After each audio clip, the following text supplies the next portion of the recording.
What's going on, guys? Sand7 here, and I want to talk about an issue that has the potential to ruin this game that we love, and that's hacking. Now, hacking is not as prevalent as it could be, and as prevalent as it will be if nothing is done, because IGG does very little about it. Unless you're going to make something very, very public and have indisputable video evidence like you're seeing right now, they will not do anything. This account got banned, but yeah, I had to make a damn YouTube video with a few thousand views to get it banned.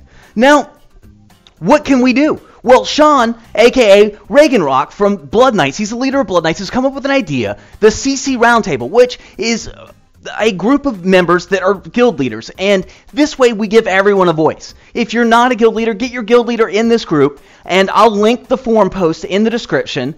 Go there, check it out. You know, if you like this idea, comment about it. Let's talk about it. And basically what the idea is to put a cease payment on gems. Stop spending on gems. Because one thing IGG will listen to is if we stop. Because shit like this, well, that's very beautiful. It really is, isn't it? But it's still bullshit. It needs to be taken care of. It doesn't need to be swept under the rug, so they just send out a new hero for us and new talents. I mean, they're just trying to make a ton of money without fixing the things that are wrong with the game right now. Let's get the hacking taken care of before we bring out the Reaper and before we bring out these new talents. Now, that can't happen, obviously. They already have this in motion. But if we make a statement right now and we get together on this, IGG will be forced to fix it. That much I can guarantee. So I'm really glad to be a part of this, and I guess I'm representing Miggy and Friends, my Smurf guild, aka the most inactive guild in all of CC. But, well, here's the gameplay. I figured I'm not going to be spending gems, so let's do it on my free-to-play account, which is my Smurf, and you'll see I got lucky enough to roll a couple legendaries, and I run 3 ordinaries. I went through and used a number of different elites on this account, and, you know, while some of them are good, the Executioner's not bad, Pain's not bad, the attack's a little slow, but what I found is bang for your buck, basically might, because you want to keep your might low, because you'll see in this one I'm going against very low-level heroes versus my higher-level heroes, and that's what a Smurf is all about. So it's very easy for me to farm gold. You'll see I'll be able to go through this very easily, only using a restoration and grab a whole bunch of gold. I'm facing level 20 heroes. I have a level 89 Thunder God. No, it's not very fair. And one thing I do have to say is those 3 ordinaries right there, they are the cream of the crop. No doubt about it. And I love my engineer. I wish I would have started using him earlier and leveled him up, but watch the end, this last troop camp, the combo you'll see with Thunder God and engineer. It is so sick. Here it comes, here it comes, here. No, wait, not yet, not yet. I'm getting a little ahead of myself. I get so excited about this.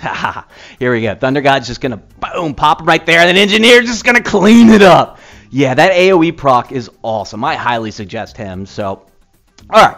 Well, that's it for that raid, and you can see that I pick up some nice loot there, but, you know, that's what a Smurf account is all about, is grabbing that gold. You can see I got the full vaults there, and then I'll just find my main account from the leaderboard right there and hit attack, and then I link it like that. Now, you got to find it on the leaderboard. That is the trick of the Smurf. But from there, you're able to loot it over and over again for 5% of the resources that are there, and makes it pretty easy to get them upgrades. All right, next, well, you know, how can you farm some shards efficiently? Because I get it all the time, and with Here Be Monsters, it is really easy, guys, because, well, I can't complete B. You know, I have no walls. I have no defense. You know, this defense has no thought put in it whatsoever. I clumped everything together. I was like, that looks cool for a video. All right, but I can still farm A. Is it worth a lot of experience? No.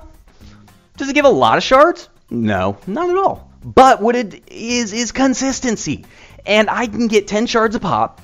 And that means I can do this 8 times in a day. That's 80 shards a day, and all I have to do is pick up my phone, hit a button, and chunk it aside for a few minutes. That means in 20 days, 1,600 shards. I'm 200 shards shy of a druid. Well, 200 shards. That's not so hard to get if you go out to the dungeons and farm occasionally. You don't have to do it all the time. You don't have to farm it religiously like I do on my main for shards. Being a shard whore in Shenron now, but hey, I'm getting close to that elite mark of 10,000. Had a good morning on shards. D8 was putting out like the ex-wife before I put the ring on her finger. All right, well, you can see right there, speeding it up through on wave A, and yeah, they'll occasionally get stuck on a few things here and there, but that's okay. They'll come in on the bottom with the Dino level 10, and I'll be able to take them out pretty easily. Now, yeah, my heroes are a decent level, but if you're wanting, you can farm A if you just build some defense. I promise you that. It's not that hard. So farming a druid, aka the most crucial hero in the game, is not that difficult. And next, I'll just show you the line I use on Dungeon 2, Skull 2, worth 5 shards a pop. And I use Arrow Rain to just kind of knock out this troop camp in the top right as soon as it pops up. I guess I'm getting a little ahead of myself there. But I'm not even going to show the whole run in this dungeon. Just going to kind of show you my opening line. It really does help to use troops here to kind of just knock some of the other guys off when your heroes grab aggro. But I'll at least show you my opening line. And there it is. I'll drop the Arrow Rain right there to take care of that troop camp. And, of course, I'm going to open with my Paladin. And the one thing that you'll notice when I open is I'll drop my Paladin, and I'm going to wait a second before I drop anybody else. Why I do that is because I want to make sure he takes all the aggro. He is my tank. And from there, well, it's not even going to play out because I'm not going to show it. But that's the opening line I take, and it's really not that hard to farm shards. So there is no excuse. You can get your druid. All right, guys, that's it for this one. And if you're interested in getting them on board with this, again, I'll link the forum post in the description and comment about it below, guys. All right, that's it for this one. Sand7 out.